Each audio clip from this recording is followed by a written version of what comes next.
I literally call it AA and BA, before ayahuasca and after ayahuasca, because, she woke me up to possibilities. Before I met ayahuasca, I was just really in a space of self-loathing and self-destruction. I was a kind of a functioning alcoholic and bulimic and just really on a path of being very unkind to myself. And so when I met ayahuasca 20 years ago, of course, she didn't fix me. It's not like that. What she did is for the first time in my life, I felt that it was possible for me to heal and be happy. Well, ayahuasca will always be in my number one because she basically saved my life. She's tough to kind of pin down because I've been working with her for 20 years and I feel like I've barely scratched the surface in terms of what she has to offer because it feels like she's always 10 steps ahead. Hello, everybody. Welcome back to our podcast, Ayahuasca Avatars. And today I'm here with Kat Courtney from the Plant Medicine People. And yeah, it's amazing opportunity for you guys to hear some good wisdom to be shared, from somebody who is on this path for like 2 decades or even more than that. So stay with us. And thank you, Kat, for coming today. Oh, Nina, thank you for having me for that setup. Let's see if we can bring some wisdom.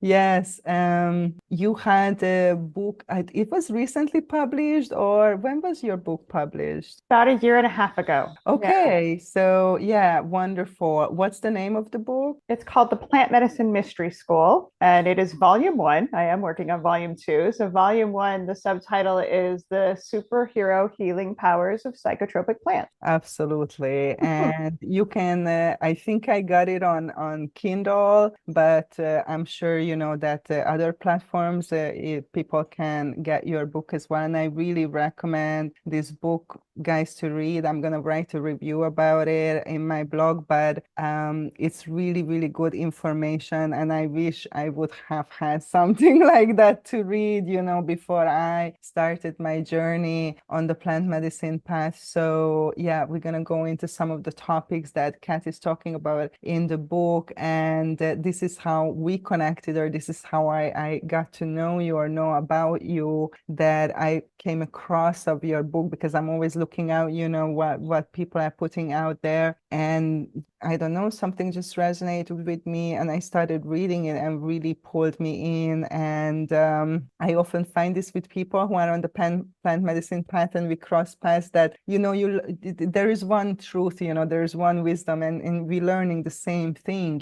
and it's such a nice affirmation on my path in particular when I hear other people, oh, they learn the same thing, like that we learn, especially, people who work with similar plants and their specific teachings, from the plants, and it's nice affirmation that you are on the right path, because it's really about the same thing. And so we're going to talk about all of that. But before we dive in, just, if people want to get to know you a little bit, they can read the book. But what I really want to know is that how did the plant change your life? Like, what will you say was for you the biggest, okay, this was kind of my life before, this is how I used to think or live or behave or whatever, and then something happened and I got some new information, and thanks to that, my life's changed, in some way. Because I think that's one of the big questions that people want to know is like, what exactly we're talking about is like breakthrough results and life changing, and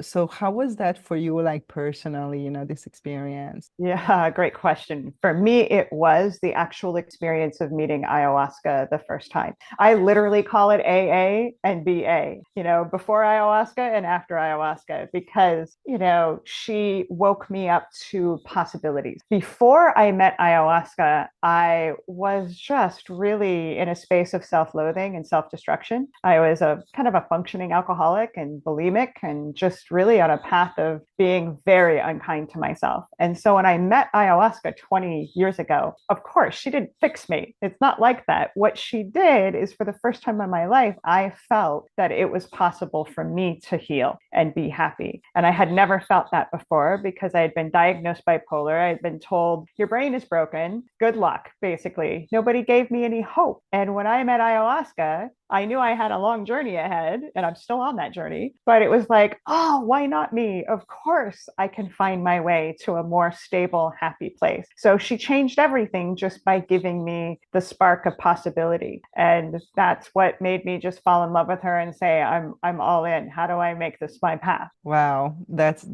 pretty impressive.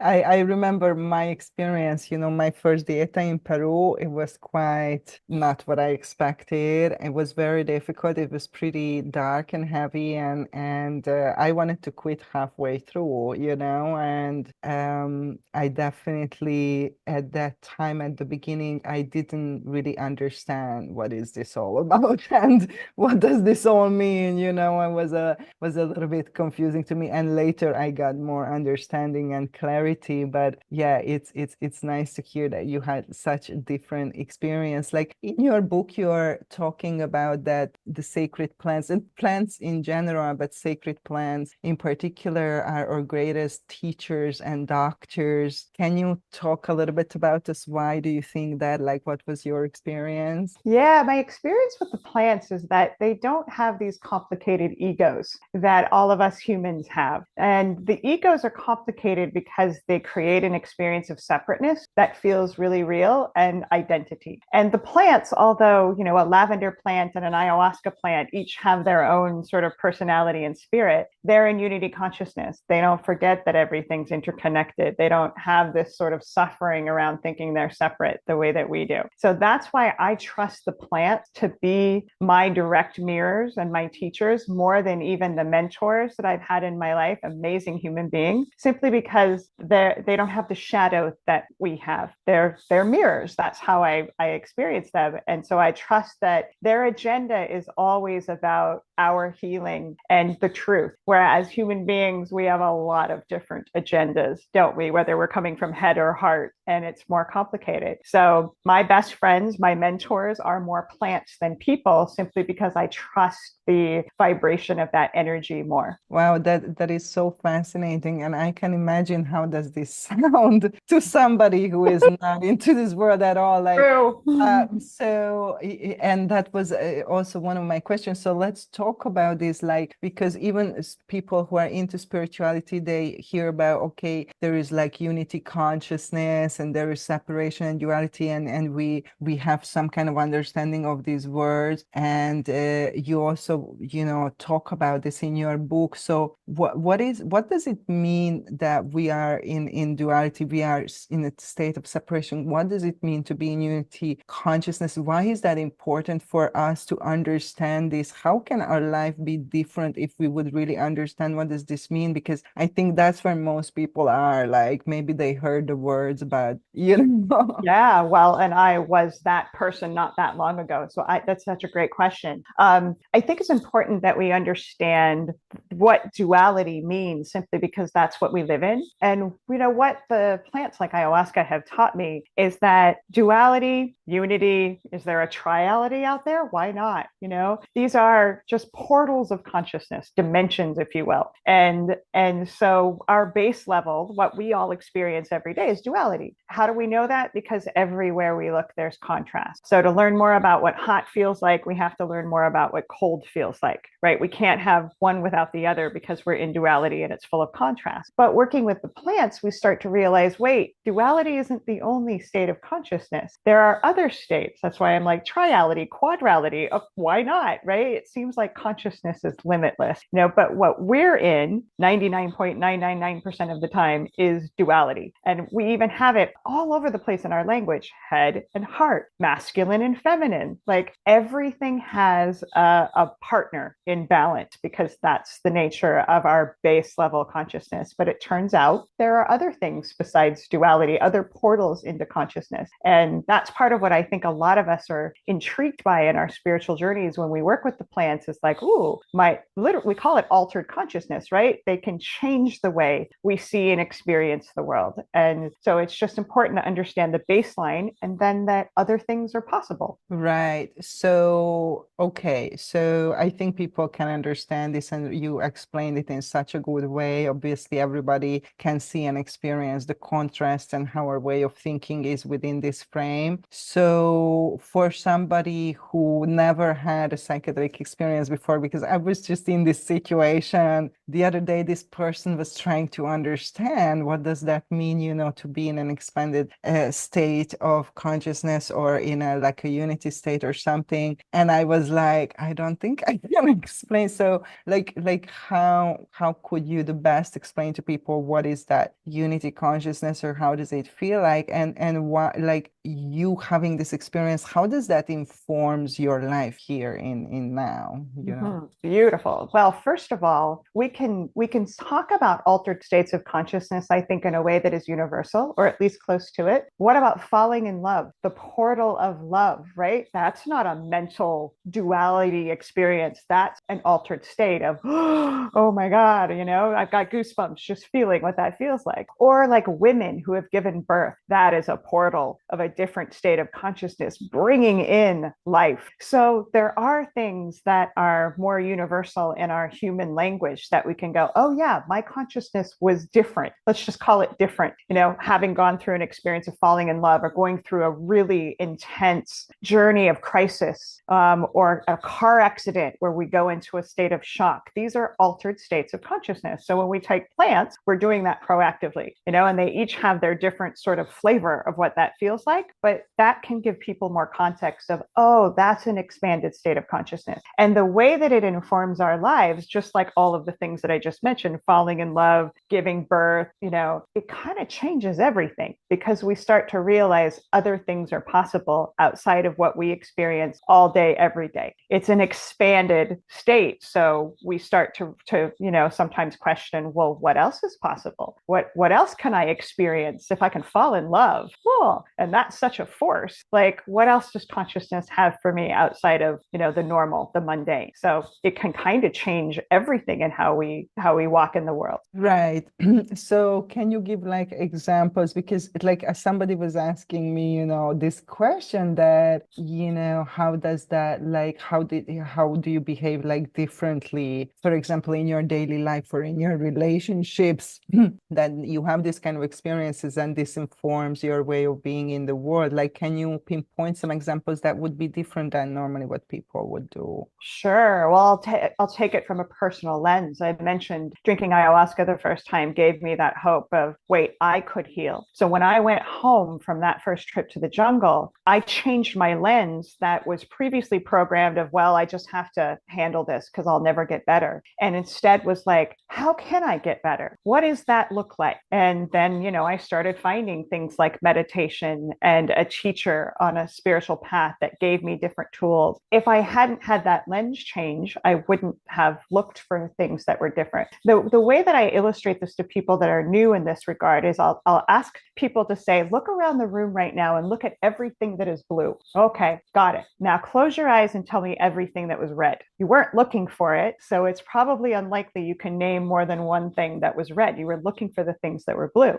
So when we have expanded states of consciousness, it can change how we're looking at the world. So I went from looking at basically how to survive to how do I thrive? I can thrive. But I needed a change in consciousness to give me the realization that that was possible. Yes, that makes perfect sense. Absolutely. So, like a shift in perspective, we literally changing our minds. Michael Pollan's famous book, How to Change the Changing Our Minds, our belief systems, like how we look at the world, and that obviously informs our behavior is going to be different based on that new way of thinking, that new perception, new point of view, right? So, and that changes everything. That will change your experience like completely. So I know that you work with so many plants, and I have experience with other plants as well, apart from the ayahuasca, but not to the extent as yourself. And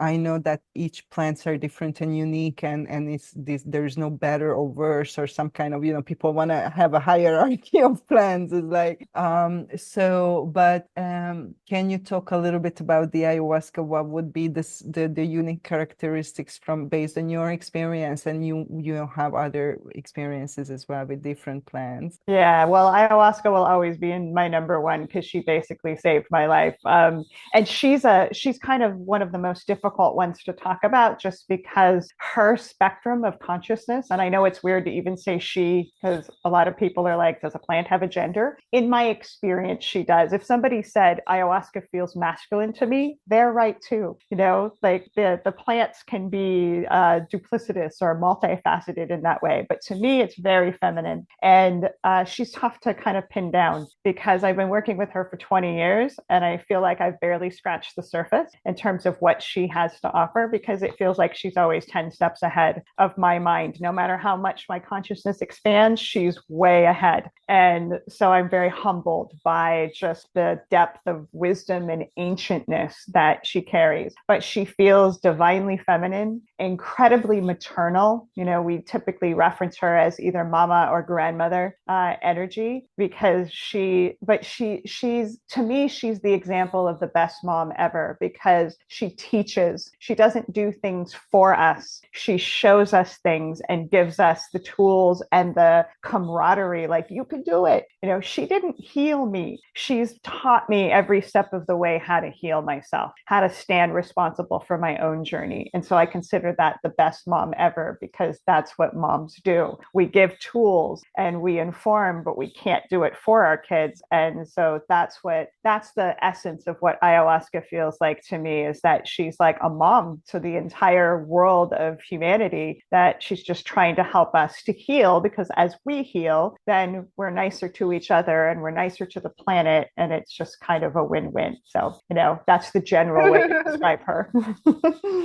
Well, thank you. We're gonna keep diving in for sure, but yeah, like it's so magical, and this is something that occurred to me. I'm curious to know your point of view. That I was wondering why there is this calling with the ayahuasca that I'm sure with other plants have this to a certain extent, but not the so characteristics like the ayahuasca and is calling people and everything. And I was thinking, why is that? And you know, me being a therapist for over 25 years, first a psychologist and then alternative therapy and then plant medicine, like it's really, I was thinking that a lot of the trauma is around the mother wound, you know, or connection with our mother, the female lineage, you know, and all that kind of stuff. So there is a lot of damage there. Not that there is no damage on the masculine side. So that was something that occurred to me, that maybe that's why she's so central right now in this big collective healing or something. Like, do you have like any perspective on why she's one of the most popular and a lot of people feel called to specifically work with this plant? It's really fascinating, Nina, because I got to be honest, I didn't see that coming 20 years ago because she's not easy to work with, right? Like, you know, she's got incredible like gifts and the rewards are limitless, but this is not a medicine that is fun times in altered spaces. It's really, you work with her. So it has surprised me over the years to see everybody and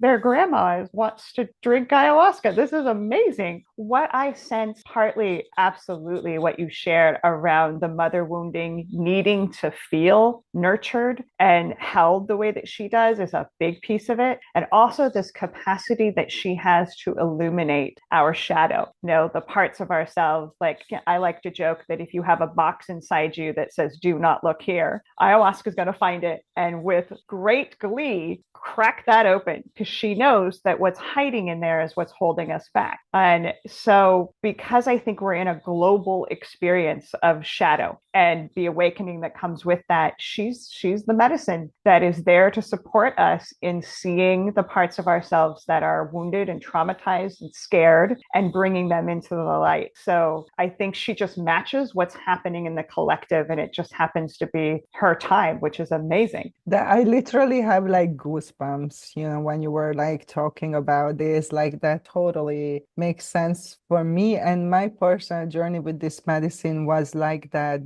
you know, after many years of work, I could access memories who were suppressed into amnesia about childhood trauma. That was the root of the problems that I struggled with my whole life, you know, and I really feel that for me, this medicine she helps to uproot things, you know, like she helps to go into, as you said, at the depth. And why is this important? I think it's because you can't heal what you don't know, like you are not aware of. You have a problem, you cannot do anything about it. Like oftentimes we see the consequences of problem, you know, playing out in our life, but we do not see the real causes. You know, we might have ideas, you know, what causing it, but normally we don't know the real cause of the problem. And I think that she is very powerful ally to help us to go into that depth, you know, that could be very, very difficult to access. And that's what brought me to the medicine, that I tried all the alternative tools, all the like psychology, everything. Like I tried them all that I could, and that didn't help me, didn't bring me. It helped somewhat, but it didn't help to resolve the problem. So for me, I feel like that she's a little bit like a shortcut, you know. Let's just save time. Here it is, you know. Let's look at it, you know. Like,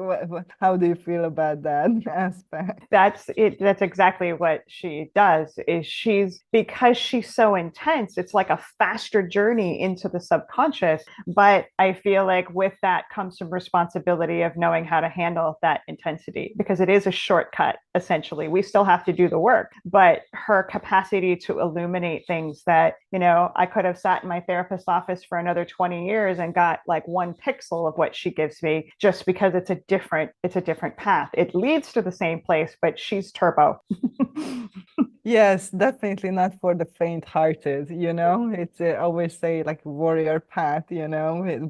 But also like I work with a lot of people in my practice who's like I tried everything and I'm the end of my rope, you know, and let's do it, you know, whatever it takes. And oftentimes I attract people who are at that point when they come to the medicine, you know, and they do have really breakthrough results, you know. But of course, not we're gonna talk about this more, but not just the medicine, but you know, the work that you put in and everything as well. So, you know, as you say in your book, and you mentioned it a couple of moments ago, that the medicine doesn't heal us, she helps us to heal, she helps us to see, to access information that we need in order to heal and to remember, you know, our power and our innate healing power and who we are and all of these things. And this healing process happens through something we call shadow work. And I think this is very, you know, typical, especially with the ayahuasca. I'm sure with other medicines also, you know, have this aspect because it's just aspect of the healing work in general. But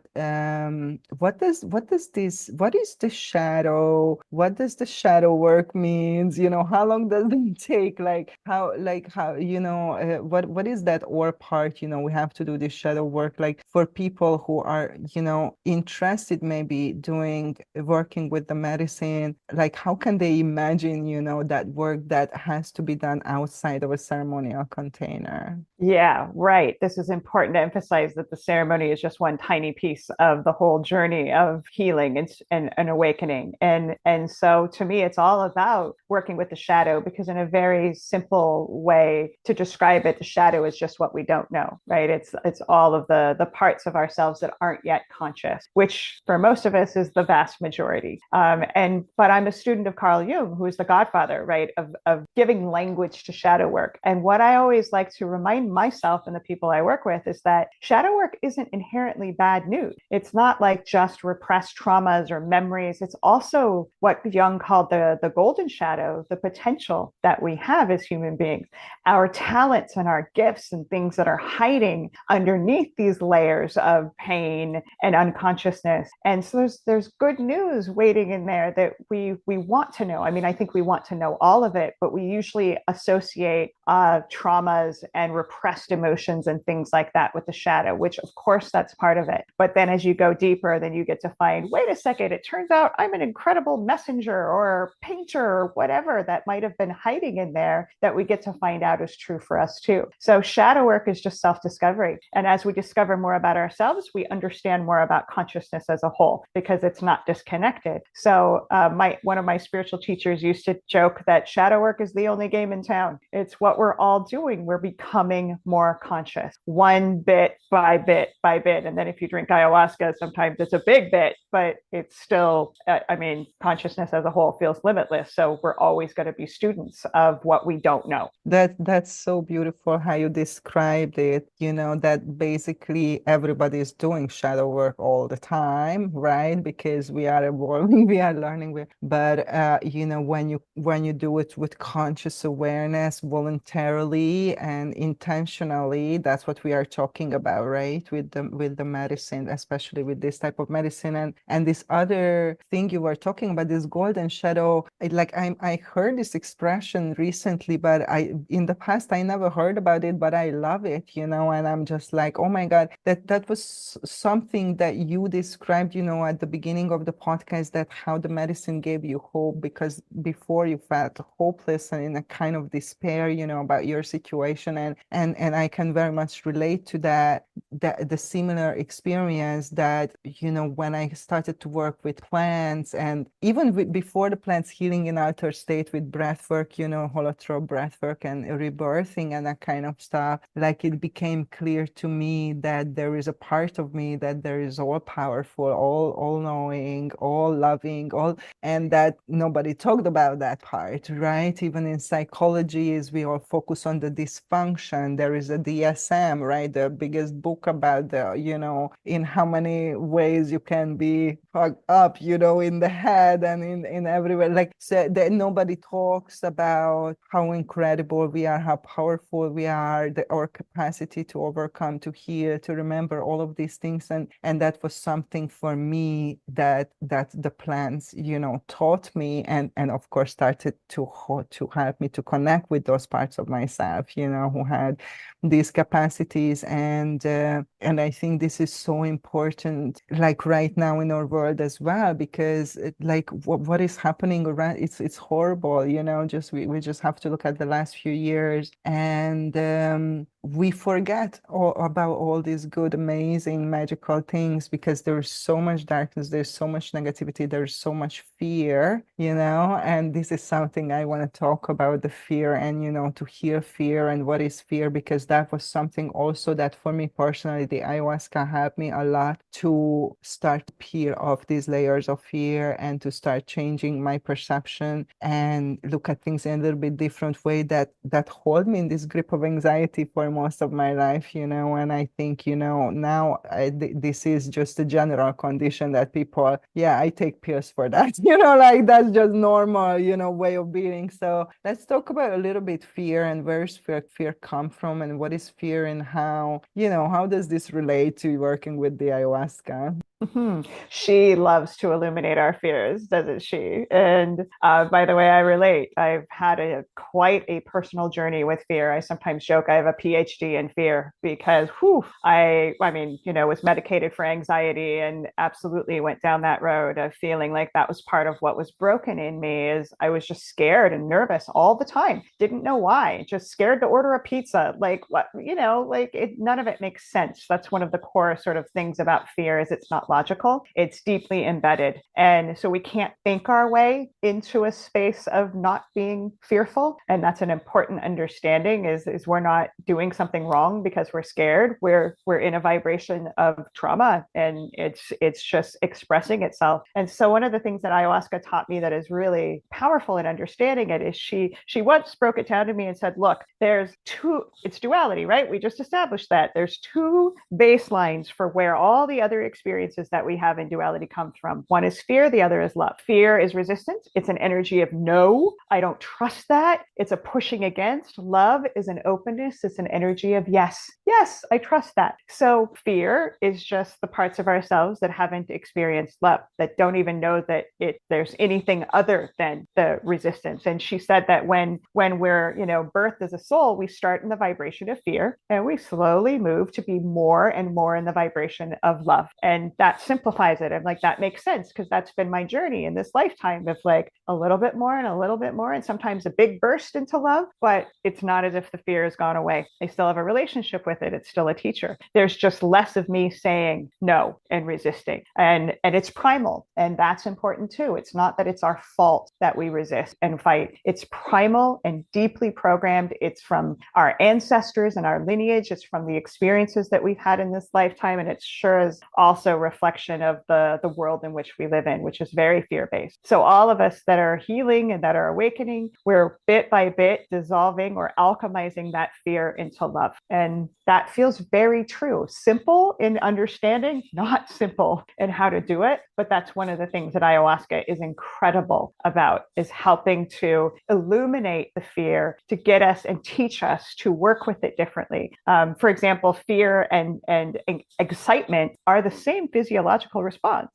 It's how we relate to it that matters. So something that is like, whoa, that's really scary, it feels the same to the body of, whoa, I'm really excited for that. It's the perspective, back to what we were talking about a bit ago. Perspective is everything. So, bit by bit, what she's taught me is to take this intense vibration that I feel and alchemize it into a, yeah, I'm excited for this, I trust this, versus a, no, not that, and a pushing away, because that's what creates the suffering. So, and I'm very much still a student of this. It's just, pixel by pixel of alchemy. And I'm grateful for her, because I don't know where I'd be had I not found her. I'd be really scared is where I'd be. Yes, absolutely. I love, that you mentioned this, that, the duality, that the other polarity from fear is love, because I don't think a lot of people make this but for me, that's logical as well. I was wondering, I saw this like diagram about the vibration of different emotions and on a vibrational scale, and the bottom, the lowest vibrational emotion was guilt, actually, not fear, which was interesting to me. But also, I mean, I can see, because it does feel very heavy compared to fear, but I love, that you pointed out that this is too extreme of the spectrum, that unity consciousness of oneness is basically the complete lack of fear, right? And from that on is like more and more degrees of fear, right? Until it's a complete, right? We are completely like immersed in that experience. And I think that for most humans, this fear translates to the fear of death ultimately, right? And this medicine, the wine of the dead, and I think for people are familiar who are working with this medicine, what the death and rebirth process means, literally and figuratively speaking. So I feel, that helped me to lose the fear of that, because that was associated so much. Do you think that this has a factor in it as well? I think it's the biggest factor. And it's the thing we don't like to talk about, is death and dying, and the fact that it's happening everywhere all the time. Things are being reborn and dying, figuratively and literally, right? And we're no different. It's just we're pretty afraid of that, because it is an experience of the unknown. So ayahuasca literally means vine of the dead, as you mentioned. And this is obviously one of her favorite things to illuminate in us, is look at this, like, what really is death experientially. And she'll show us, and it's impossible to describe until you go through it. But here's what's fascinating about this medicine, is she knows the exact recipe that each of us as individuals need to experience in order to think, oh my God, I'm dying. Like, I really am dying. Because I remember 9 years into working with her, I went through a death experience, and I had the part of my consciousness that was like, Kat, this is just the medicine, and you coach people through this all the time. But there was also part of me going, no, this is real. I'm actually dying. And it felt so real. And even though I knew it's probably just the medicine, but that's how brilliant she is at creating that experience. And I needed it at death and rebirth to have the next transformation, basically. But death, our relationship with death forms our relationship with life. It's just, they can't be separated, can they? Because we're born and we die, and we get to do that again and again and again in figurative and literal ways. And so if we don't have a conscious relationship with death, then that fear is driving all aspects of our life, whether we're aware of it or not. So true. Thank you so much. I love what you said, that our relationship with death informs, our relationship with life. And, to get out the grip of this fear so we can really enjoy and thrive and fully receive, because that's what we talked about it earlier, that when you are afraid, you are contracted, you are closed, you cannot receive the full experience, the full spectrum. And yeah, it's a kind of like a predicament. And yeah, also I think she has a vast sense of humor, and like I remember, ceremonies when I was like totally floored, on every possible way. And it was also the most amazing experience. And I was like, you think you're funny? And she's She like, does. She thinks yeah, she's she's always I having a am. blast. She's I always like, am, this is great. I am funny. Whatever. Like if I'm understanding more the what does the cosmic joke means, right? Like what does that mean? Because I think she loves that, she loves to do that. And definitely, this is something that is amazing, that we can drop into this life experience and deeper experience with more openness, with more trust, to receive, because most of us just like a big ball of like anxiety walking around, I think, at the beginning, and especially like nowadays. So I remember, that coming from psychology and Western medicine and everything, that for me, studying alternative healing already informed a lot, my understanding of healing and disease, in a more holistic way, and understanding what a human being is. But of course, working with the Mother Ayahuasca, like over the last 12 years, I have to say it totally deepened my understanding of what healing is, what disease is, how disease is being created, how healing is created, like all this kind of stuff. And you shared a little bit about this with your book. So I'm curious, what was your experience and what is your understanding of the dynamics of disease and healing as you understand it? So, one of the important first distinctions she made for me is to understand that healing does not mean cured. And we sometimes try to put the two together as, oh, I need this thing, this discomfort, this disease to go away in order to be healed. And she really confronts that. It's like, sometimes we can be cured and be healed at the same time, but they don't have to go together. So, I'll give a personal example. I have severe tinnitus, like it's happening right now, really loud ringing. There are times when I relate to that with the resistance, the I don't like this, and then it's awful. And there are times where I'm like, it's just the sound of creation buzzing in my ears, and it's amazing. And I'm grateful for it. So I am healed when I'm in the state of saying yes, of like, I'm good with this. It's acceptance, it's wholeness. So I've never experienced a cure with that, but I experienced deep healing on the regular. And so that gave me freedom in understanding that in my journey of like, oh, right, it's all about a relationship. Something doesn't have to go away in order for me to be totally good with it. Pain, tinnitus, things like that. And in that state of acceptance, though, we can sometimes find the cure if it's in our dharma, in our highest good. Some things are there for us to actually eradicate. Some things are there for us as teachers, that we're in relationship with them. And that's what ayahuasca teaches is healing is acceptance and wholeness. It isn't necessarily make that go away. And that's kind of a difficult thing for Western minds to gather, because Western medicine is all about, it's allopathic, which means attack the disease, right? Make it go away. And I was like, that's not always healing. So that's an important expansion of understanding it. At least it was for me. Yeah, I love what you're saying, and I deeply resonate with that. And the other side of this is also that I experience a lot in my practice when people work with the underlying issues, they very often cured from physical disease, mental, emotional, without actually addressing the disease itself, like on a symptomatic level. So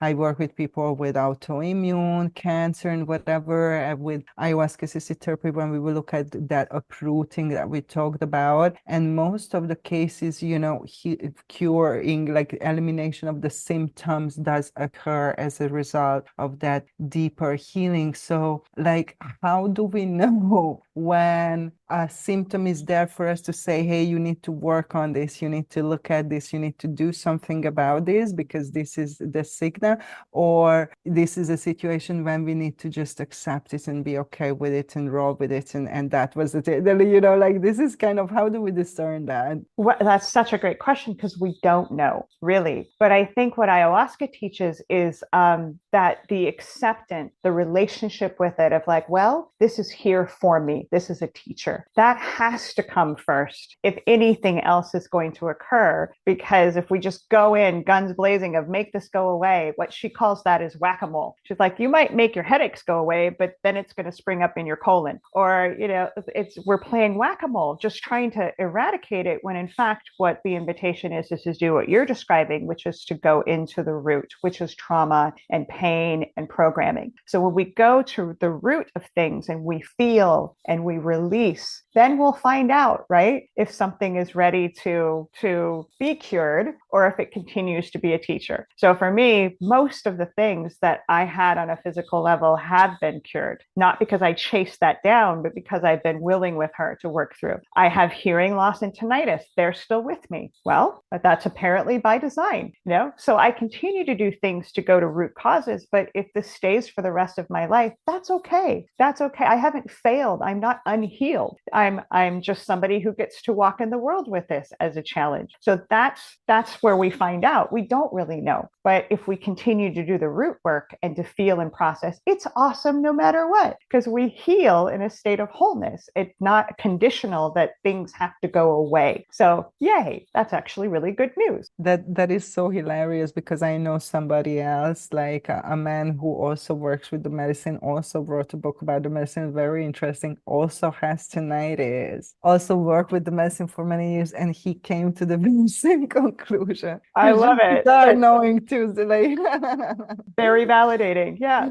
Like, yeah, not everything is a problem to be solved. Yeah.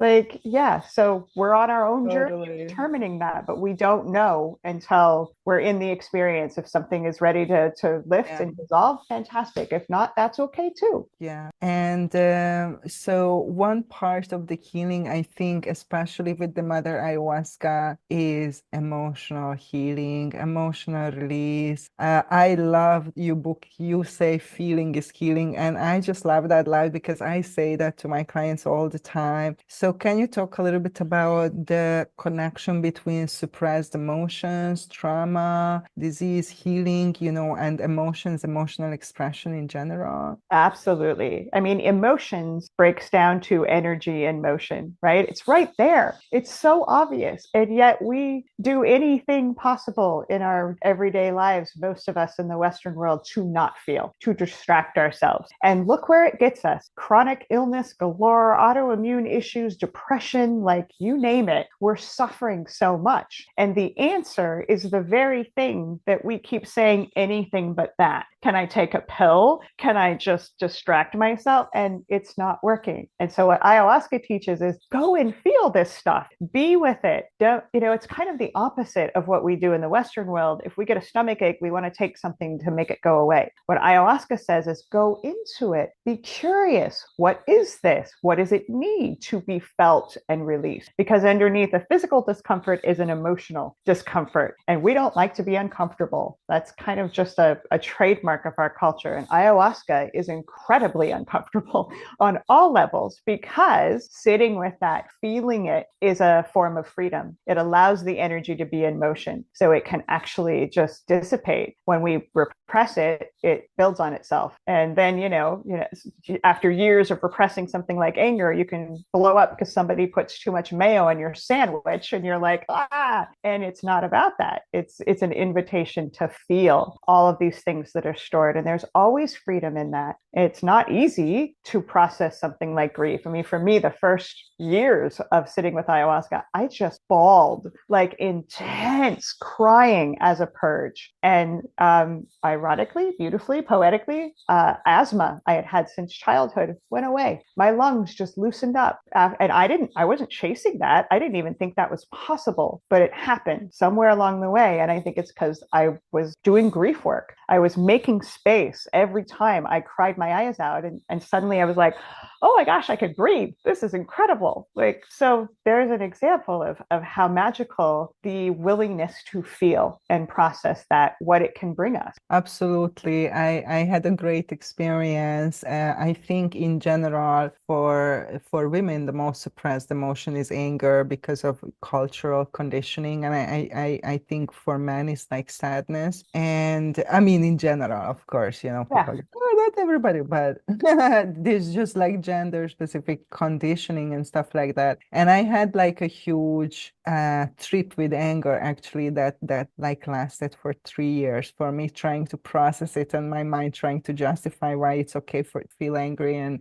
getting just higher and higher perspectives and teachings on this. And I remember that the beat that shifted something deeply in me was not even in a ceremony, it was in between ceremonies because you keep working with the medicine spirit, right? And it was about an understanding how it was almost like seeing this higher perspective when you zoom out, and you see this chain of pain. And it was specifically between men and women and relationships and how you did this, so now I'm going to do this, and now you did that, and how it was perpetuated for generations and eons. And it was shown to me in this experience. I could see, just the same thing being repeated. And from their perspective, everybody was right, but that wasn't the point. And that I could see from that vantage point that the only way to stop it is that somebody will say that it stops here now, and I will let go and start it again. I will let go of all of this that happened,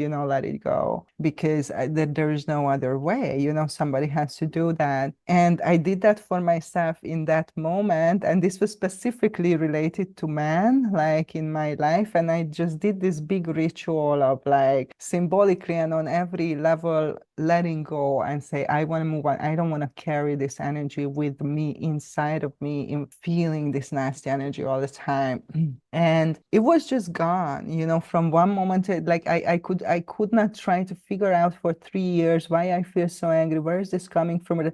Trying to analyze it into oblivion, which like totally didn't work out. And then of course I get this perspective and then it's like poof, oops, it's not there. And the funniest thing was that 3 days later, I got this huge email from a man who really treated me very, very badly in the past. And, they say if you're waiting for an apology, you better, just let go, because it's like less than 1% of people that somebody will go to you and say, yeah, I apologize. This was wrong. And I didn't need the apology at that time. Like I was totally at peace within me with this person, with the past and everything. But when he sent me that letter of apology, I just knew that it was like the medicine telling me, you did a good job doing this, we're letting it go. And now here for the letter. I didn't need the letter anymore. I was okay. I don't think I would have ever gotten a letter, if I don't do this work. But it was just so amazing, so powerful. And a big part of the work that I do, the integration work with people, is helping them to let go, give themselves permission to feel and let go of the suppressed emotion, which is already a big work, because you have to allow yourself, and you are conditioned to not to feel it and to judge it that this is something bad. So you have to work through that conditioning and have to have people to feel it and empty these emotions. And I think that's something that the medicine helps us with, because after the ceremony, first everybody is blissful, and then all the emotions come out. We just call it the emotional roller coaster. And then you have to learn new behavior, not to suppress it anymore, not to how to gonna roll with it, right? And that's such a huge part. So like, do you have some favorite tool or understanding or practice or something that you do in your life or help with your clients with, in terms of emotional health and healthy expression emotionally? Oh gosh, yes, absolutely. I mean, first and foremost, is a commitment to being in the space of being. In other words, feeling our emotion. Ayahuasca has an expression. She calls this balance, the do be dance. We want to do and be and do and be, but most of us are do, and we only get to a space of beingness when stuff happens, when we have no choice because the volcano is erupting or the grief is overwhelming. So the first step is the commitment, whatever that looks like. Traditional meditation, walks in nature, intentionally taking a bath and letting emotions come up. I mean, for example, I start every day by sitting at my altar and just asking the question, how you feeling, kiddo? How you doing today? Like, so that I put my awareness in that place of how am I feeling? Because sometimes I don't even, know until something happens, like most of us. So being intentional about that. And then from there, there's all kinds of different tools just based on what we need around how to allow anger, grief, guilt, shame, all of it come forth. And those are all my favorite to work with because underneath them is the juicy stuff that we're trying to get to. You want more joy, you got to feel these things, right? Like I've tried to find the way around really desperately. It doesn't exist. It's through. So finding somatic tools as an example, if we need to feel safe in our bodies, the medicine Wachuma, San Pedro cactus that I work with, he's taught me how to feel my emotions because it's safe to do so.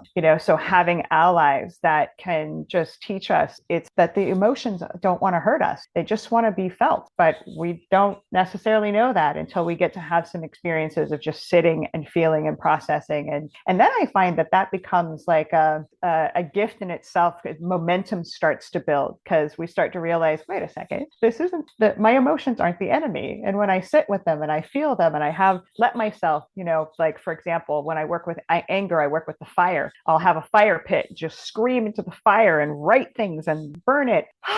Gosh, that feels good. It's like space is created. So it starts to build on itself, but there's so many ways that we can start to learn that it is safe to feel. And we each have a different sort of benchmark around what that safety, how that comes in. But the good news is there's a lot of smart people like you out there that are helping people find these tools, but we just got to be committed to actually feeling our emotions. The only way to get to higher states of consciousness. Thank you so much. I had this idea about this because, when the holistic model started to come into the West, they call this body, mind, spirit. And my system was always it was body, mind, heart, spirit. So for me, there was always like as a separate, the emotional aspect with the heart center was a separate aspect. Well, not separate, obviously, but, a distinctive aspect. And I was always wondering where there was that model, that why they left out the heart, like body, mind, spirit, okay, whatever. And then,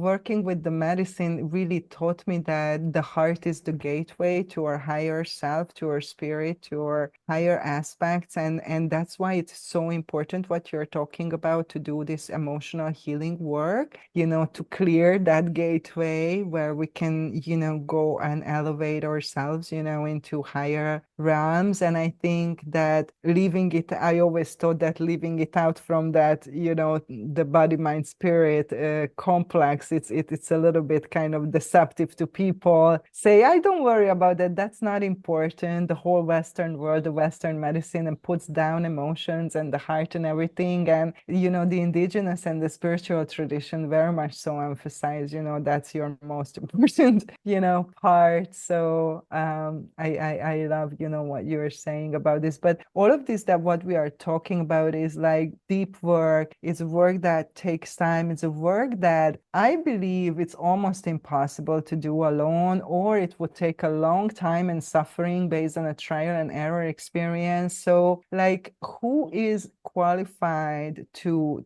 do plant medicine work? And I'm talking about not just serving medicine in a ceremonial setting, but also helping people, before and after in a container. And what do you think, based on your experience? And now it's getting so popular in the West, and there's the wide legalization. And I'm often laughing with my colleagues that in 10 years, everybody is going to be a psychedelic integration coach, like how it was with the yoga teachers, And so how do you see this unfolding? Well, it's a bit messy as this kind of rapid growth always is, because one of the complexities around what you just asked is, how do we know somebody is qualified? It is not about academic qualifications, which the Western world holds as the pinnacle of like, look, I have my diplomas, I am certified, I have graduated. That doesn't mean anything in the context of the work that you're describing, because it's experiential. And basically most of us, we learn to help others because we've done it for ourselves, or we are still doing it, actually more accurately in the present tense. But it has to be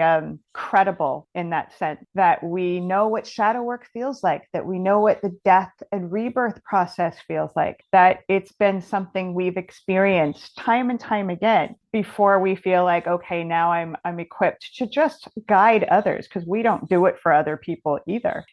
I don't know how it came to be that there was a point where ayahuasca said, okay, now you can help others. And I remember sitting 15 years ago saying, I'm going to help people integrate psychedelic experiences. And this was unheard of. My husband at the time was like, yeah, someone's going to pay you for that. Right. I'm like, it's needed. I'm going to do this. And now it's the, next yoga teacher thing. Like you said, it's like, wow, because it is needed. But so many people are stepping forth as a distraction from their own healing. And it shows. It's messy, because even if you've got good intentions, you really want to help. If you haven't cracked the code yourself, you're causing more harm than good. You're actually spreading more of the fear and the confusion rather than the genuine experience of this place of healing and love. So it's different for all of us in terms of how long that takes. And it's a very personal piece of integrity, but you can't just take a course and get certified and say, look, I can do this now. Or it's not, that's not how this works. It has to be legitimately authentic.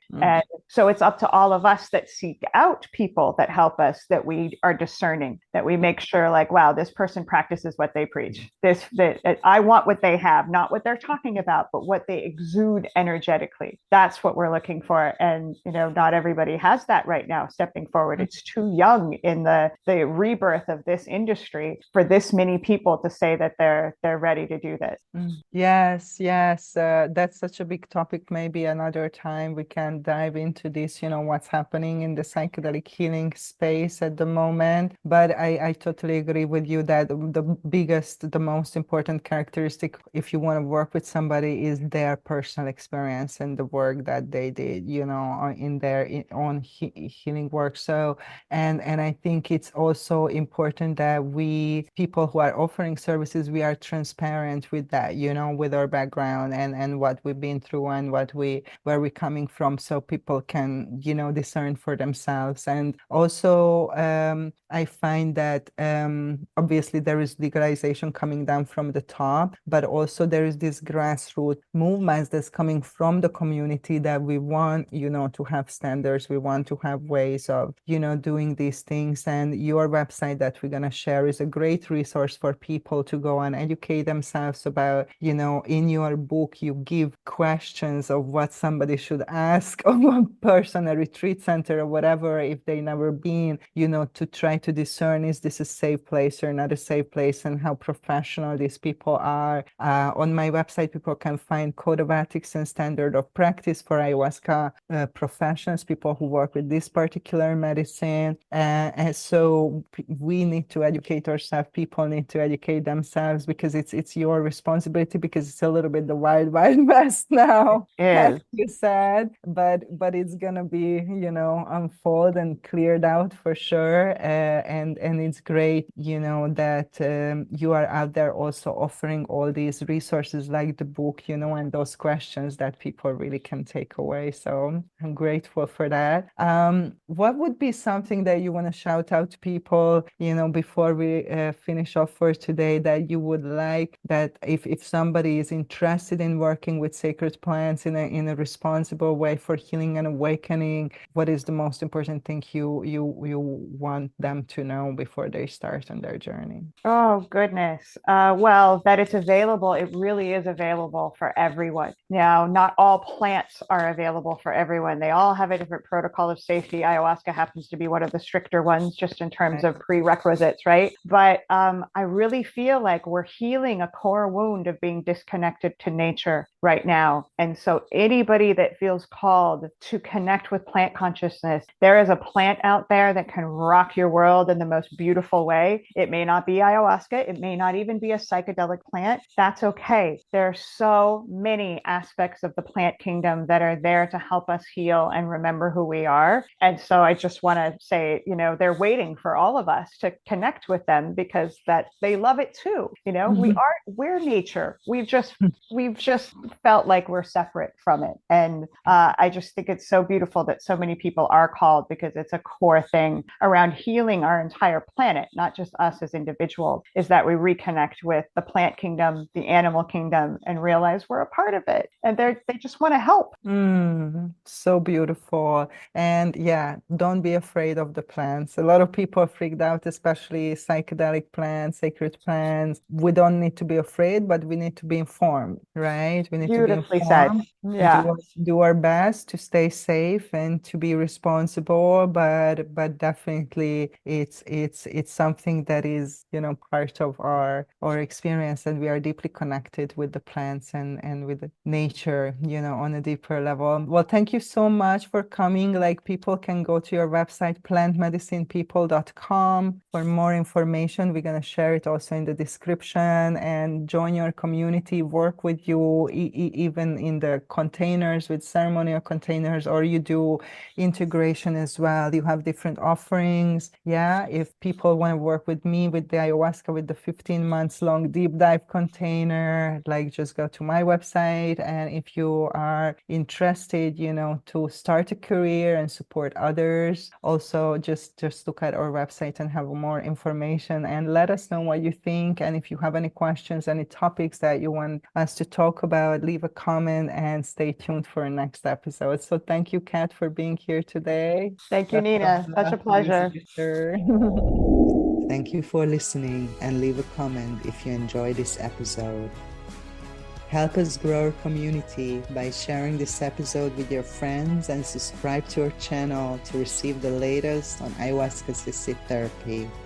To embark on your healing journey, or to start a new career in Psychedelic Assisted Therapy, go to my website, avatarhealingarts.com, and get in touch. And of course, stay tuned for the next episode.